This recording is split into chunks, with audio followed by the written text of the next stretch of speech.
Hi everyone, welcome back to another video from Tech Basics.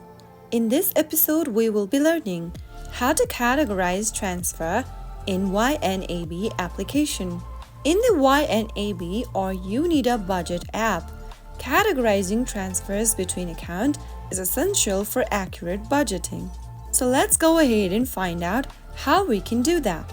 First of all, open the YNAB application from your app drawer. Also make sure to sign in to your account if necessary. In the first interface, tap on the transaction button with a plus icon in it at the bottom of the screen after choosing your budget.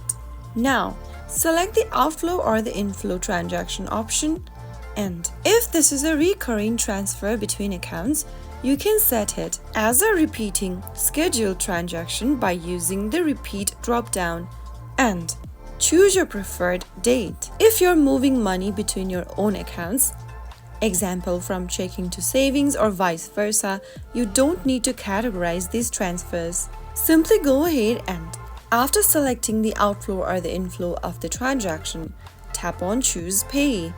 Select a specific person or payee or a business by searching their name in the search box. After you are done with it, tap on Choose Category option right underneath. If you're moving money between budgeted accounts and tracking accounts like a loan account, you will need a category. So go ahead and search a category from the options. You can also go ahead and pick one of the categories from the list.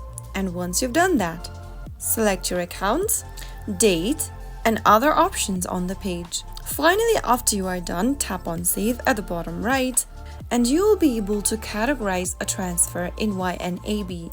So that is how it's easily done.